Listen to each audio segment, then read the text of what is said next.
Good morning. It is Wednesday, December the 17th. Christmas coming up soon. Hanukkah already rolling along, and you found us here on the Weather Desk where we're going to talk about today's top weather headlines. Big focus once again on the Pacific Northwest.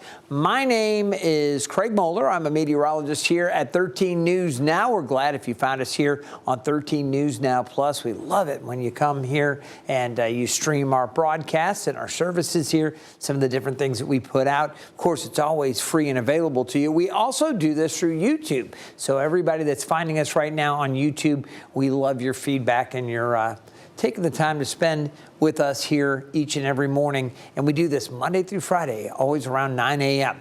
Let's dive into our headlines. What we're going to be covering, as I mentioned, an emphasis on the area really hit hardest in the country right now. We have that old atmospheric river. You've heard us talk about it for days and days and days. It continues. Another levee failed in Washington state. So this is a very difficult situation. Travel has been impacted. There are roads that are washed out. We're going to show you that.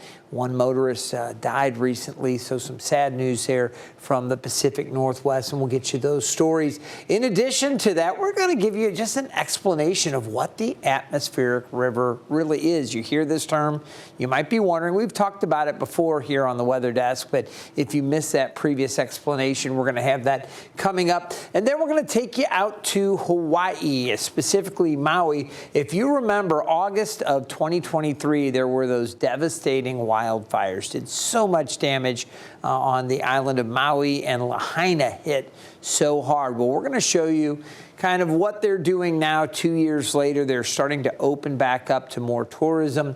And that harbor there, they're happy to have tourists, but there are some complications with that. Not everybody's delighted to have the additional folks back in just yet. So we'll talk about that. You'll get that update coming up. And we're going to talk about temperatures on the rise here in the mid-Atlantic. It feels so much better here in Hampton Roads. If you are in Southeast Virginia or Northeast North Carolina, you know we've been dealing with several really chilly days. Matter of fact, most of the first half of December has been below normal and well below normal when you look at the high temperatures, so cold, only in the 40s for many days. So we do have temperatures getting back to average today. And for Christmas, we're going to have that holiday travel outlook. Couple of models. We'll look at both the GFS and the Euro, and we'll stop it kind of along the way, not just for Hampton Roads, but for the entire country, because so many folks will be traveling to different parts of the country, or you may have folks coming in here visiting for the holidays.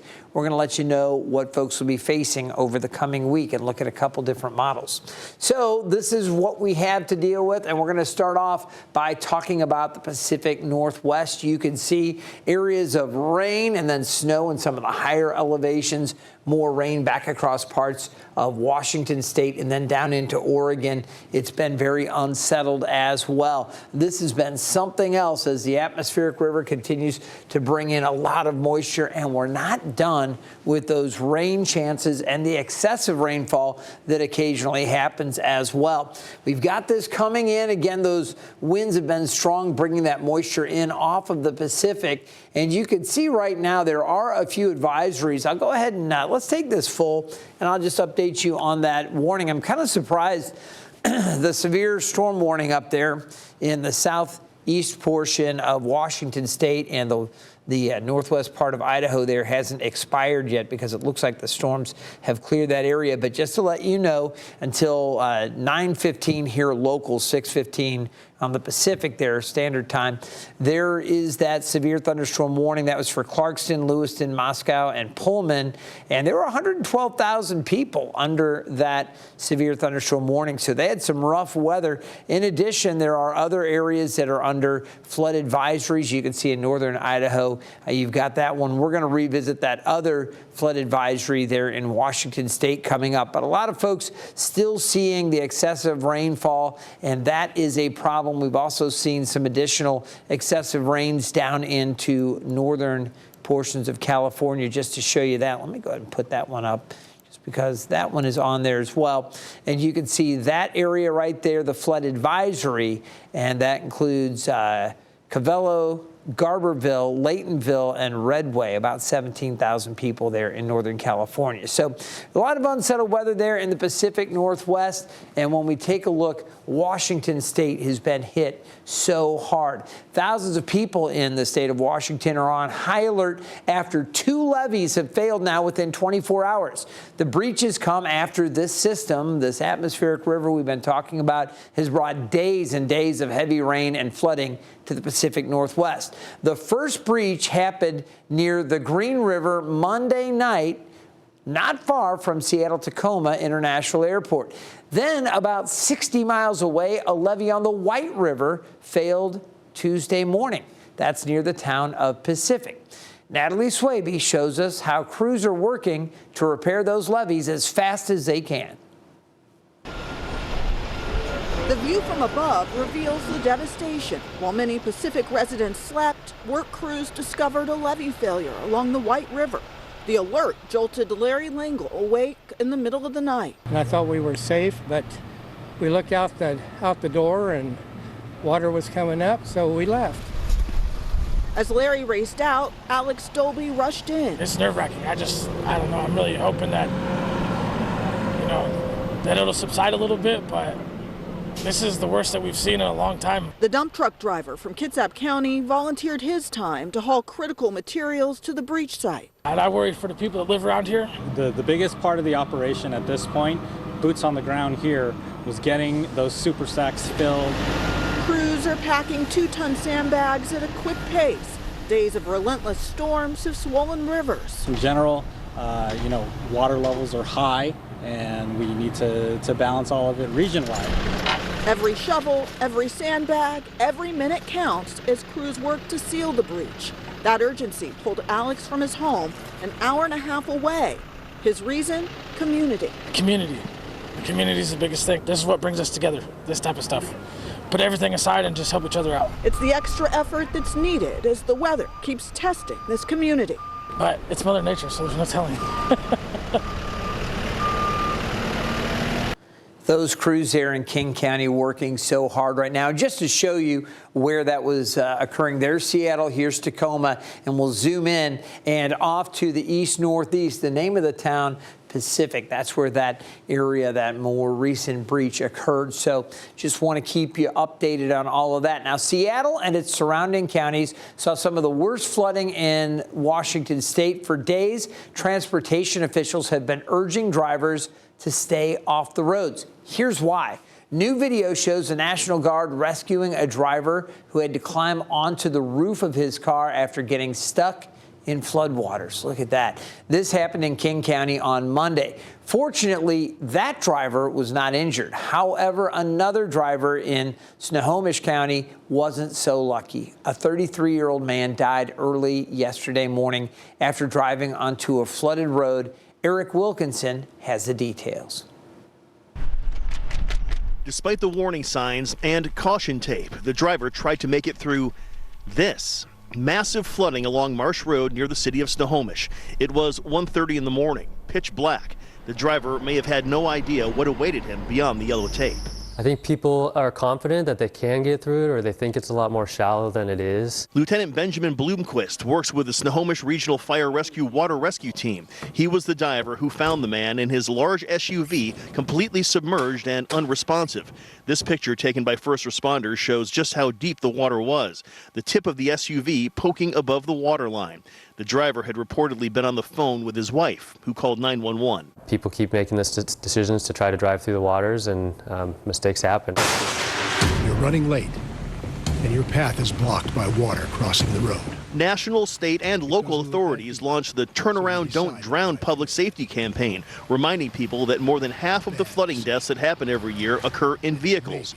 But not everyone gets the message. We're thinking that there's been a lot of messaging, a lot of warning, a lot of predictions, and we were hoping that would be enough to keep people out of these waters. It is such a sad situation there. And again, this threat is not over. You can see right now we have another area that has this flood advisory. We can take a little closer look at that. That includes Kashmir, Leavenworth, Wenatchee, and West Wenatchee. About 38,400 people affected by that advisory, and we will see more rain over the coming days. They're not done with it. There's a look at Leavenworth again, one of those areas hit so hard. Now, we mentioned yesterday that the atmospheric river's also been affecting the southern portions of British Columbia, so up into Vancouver and areas off to the north and east of that. They've been dealing with this heavy rain as well. It extends down into parts of Oregon. Obviously, we talked about that, and then northern California. So there's been a lot going on. And again, this is one of those very, very serious situations. You know, the Washington State Department of Transportation has been telling folks, just stay away from parts of Highway 2. You can take a look. The road is closed in several places after rising rivers caused significant damage. Crews are now working around the clock to stack sandbags, clear debris, and assess the damage, and then start on repairs. Now, we've been talking so much about the atmospheric river and the reach that this has. You might be wondering, what exactly is this that's going on in the Pacific Northwest? Well, Chief Meteorologist Tim Pandages explains. Atmospheric rivers, a familiar weather pattern that is much more common on the West Coast than here in the East. But what exactly is it, and why is this such a unique occurrence that brings about such significant impacts? An atmospheric river can be identified on satellite imagery using the water vapor filter. This depicts high levels of moisture in the low and mid levels of the atmosphere. So what exactly is it? Like an actual river on land. An atmospheric river is a large, narrow, and continuous band of moisture, in most cases originating from tropical latitudes where moisture is more readily available. On average, this giant band of water vapor can be quite narrow, only 200 to 400 miles wide. This conveyor belt of moisture then pushes inland, encountering enhanced terrain or mountains, forcing that moisture to rise and condense, producing prolific rainfall amounts and, if cold enough, snowfall rates. Depending on how long they persist, these atmospheric rivers can be responsible for highly impactful weather events, including floods, mudslides, and blizzards. For 13 News Now, I'm Chief Meteorologist Tim Pandages. All right, Tim, appreciate that. And again, the flood threats continue. Now, today, as we take a look at the flood potential or excessive rainfall from the National Weather Service, you don't see any areas really highlighted. But guess what? Tomorrow, as we get into our Thursday, there's a level 2 threat along the Oregon coast, level 1 threat up along the Washington coast. And again, even northern parts of California have that elevated risk with some potential for excessive rainfall or flash flooding. Then as we look ahead to Friday, that level 2 area shifts a little farther to the south, back over the northwestern part of California along the coast. And again, that level 1 threat up through western portions of Oregon. So this threat is not over. Tell you what, we're going to take a short break, about 2 minutes. We'll come back, and then we're going to talk about Maui as they have been recovering 2 years since those devastating wildfires. We'll show you how they're doing and talk about one area that was hit particularly hard and what some of the concerns are now as tourists are coming back. And I'll have the holiday travel outlook. Stay tuned if you've got travel plans or if you're hosting over the holidays. I'll let you know what folks can expect as they hit the air and hit the roads. Stay tuned.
Welcome back to the Weather Desk. I'm meteorologist Craig Moeller. We're going to take our attention from the lower 48 here and head over to Hawaii, and specifically Maui. So as we zoom into Maui, I want to direct your attention to Lahaina.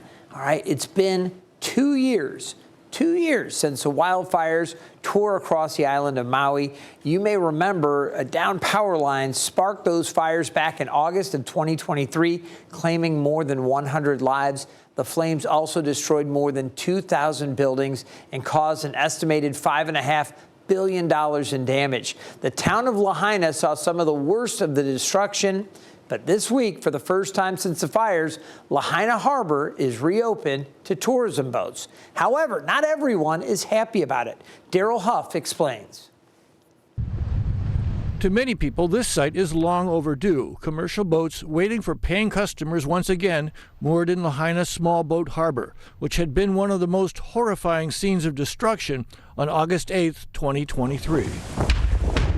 The owner of Hawaii Ocean Project Tours is among the first to come back with his tour catamaran after being in the harbor that horrible evening. I lost my home, I lost my shop, I lost a lot of my neighbors. I rescued a number of people out of here, saved their lives. The comeback has been slow. The cleanup of sunken boats and destroyed piers had to be done with care for the ocean environment.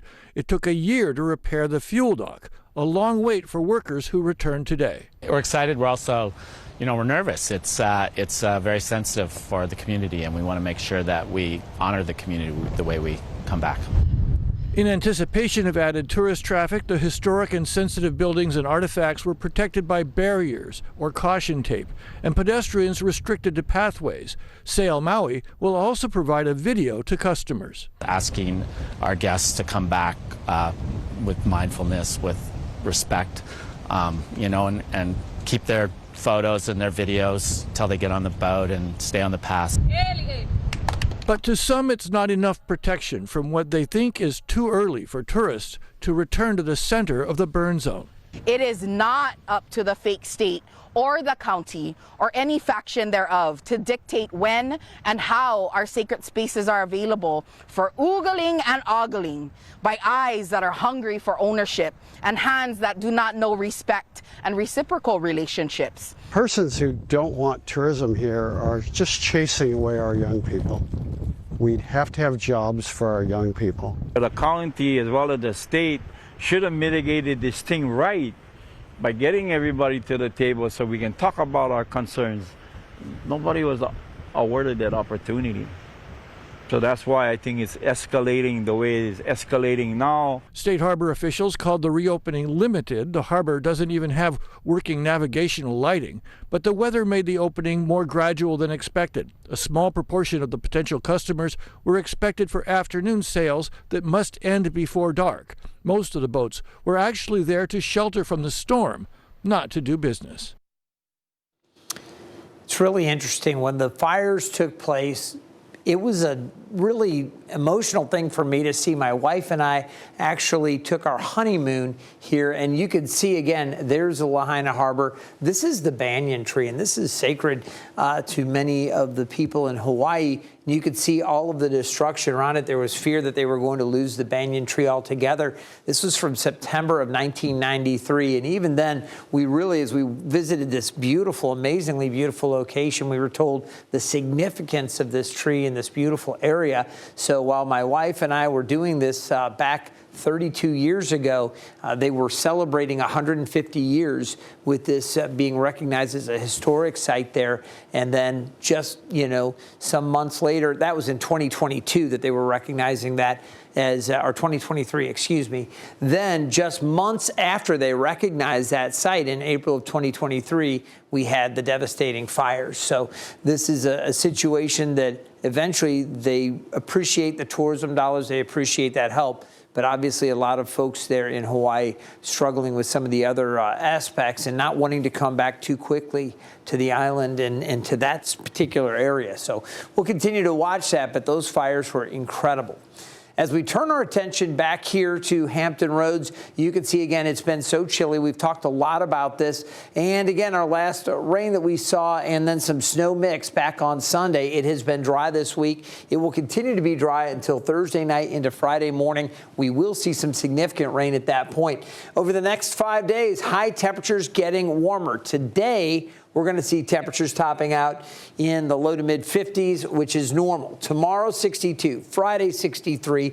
Cooler on Saturday, a little warmer on Sunday, and then back cooler again Monday. But the temperatures will eventually get back up into the lower, maybe low to mid 50s as we approach Christmas. So we're going to talk some more about that. And then through the end of the month, this is the 2-week period, days 25, so Christmas through New Year's, temperatures expected to be above normal for most of the country. Really just about coast to coast, everybody expected to be above normal. The one area close to normal up into Maine. So as I mentioned, we are 8 days from Christmas, and we want to talk about the travel forecast. Again, our rain chances here will go up late Thursday evening into early Friday morning. We're going to see drier conditions later on Friday, and then pretty good weather through the weekend. There'll be another chance for a few showers on Tuesday. I told you at the start of the show we'd have 2 models for you. This is the GFS, and you can see the U.S. global model here bringing a storm system across the central part of the country, across the Ohio River Valley, Tennessee River Valley, and here's the moisture coming up to our west late Thursday. By Thursday night into early Friday, rain across our region, maybe some snow back across the Great Lakes, a little bit of mix there. A lot of folks will be taking to the roads as we get into Saturday. That storm system should be clear. Another kind of clipper system here rolling across the Great Lakes region, producing a little wintry weather to the north, but most travel along the East Coast really looks good Saturday and Sunday. Some wet weather back for the west. Again, more unsettled weather there. Snow for the high country, rain along the coast and back through the central valleys of California. That's into Monday. Looking ahead to Tuesday, we've got another system here. And again, that brings a chance for showers. That's why I did bump our chances up a little bit for Tuesday. Into Wednesday, we're looking pretty good. And then early Christmas morning, maybe a few showers off to the north. Most of Hampton Road should be good. Looking good for Christmas Day along the southern tier of the U.S. In the central part of the country, some snow across the northern Great Lakes, and it looks like it may be unsettled out across California. That's the GFS model. Let's take a look at the Euro. 2 models, maybe some little subtle changes. You'll notice the Euro also brings that moisture towards the East Coast. We're going to be dry for most of Thursday, but late Thursday, just like the GFS, it brings this moisture through, so we'll plan on that rain late Thursday into early Friday. Maybe a little bit of snow across parts of upstate New York midday on Friday. After that, this is high pressure building in, things looking great across the southern tier. Another quick moving area there.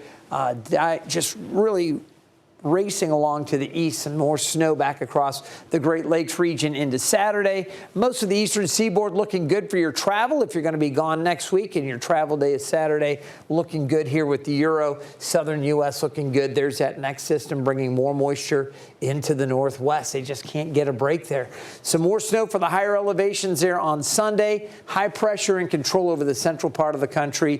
Things look very quiet if you're going to be traveling this weekend for a good chunk of the country, maybe a little wet weather down along the Gulf Coast. All right, into Monday, that system exits. Again, if Monday's your travel time, you're looking good. It looks like Tuesday. Again, you see that chance for a few showers here later on Tuesday. Unsettled to the northeast, snow for parts of New England, and rain across the Ohio River Valley. Some more snow out across parts of the Pacific Northwest, and rain across northern California. Heading into Wednesday and then Christmas Day, again, we're looking pretty good with partly cloudy skies. Here locally, we're in good shape as we look off to the northwest. They're still, dealing with this wet weather, and we do have the potential again for some excessive rainfall in a few areas. Looks like another thunderstorm warning just popped up. Let's take this full again. That's a brand new one, so I do want to just click on that and show you what's happening with the severe weather potential. A brand new warning issued. Let's see what's going on up there. And we're looking, and there's another one. All right, so severe thunderstorm warning, Kellogg, Mullen, Osborne, and Wallace, only about 5,300. And another sparsely populated area there, Cascade, Donnelly, and Stibnite, there, 1,176. So not a lot of folks here in Idaho, sparsely populated, but it is something we will watch. That's where we have the severe weather potential in the northwest. Down along the Gulf Coast, some rain. You can see it's unsettled, but nothing that's too terrible right there. The heaviest stuff is offshore, rain across Louisiana. That extends up through portions of Mississippi into Tennessee. Severe storm outlook for today, not a problem, but tomorrow, parts of Kentucky and Tennessee through the boot heel of Missouri, northeast Arkansas could see a few severe storms. You're going to see the main threat being the stronger gusty winds right there. So that's a look at that. All right, we're going to jump into the forecast here for Hampton Roads and specifically just focus on what we're looking at. Still dry today. Temperatures will top out for the most part in the lower to mid 50s across the south side. You can see that as we go through the areas off to the north, slightly cooler for the eastern shore, low 50s for the peninsula, and we're going to see temperatures in the upper 50s for northeast North Carolina. There's a 7-day forecast. Our weekend looking pretty good after those rain chances late Thursday into early Friday. We'll enjoy the weekend. Temperatures cooler Monday, and again, those showers possible late Tuesday. Obviously, a lot going on in the Northwest. We'll continue to watch that and keep you updated. Thanks so much for joining us. If you're traveling for the holidays, travel safely. We'll see you next time.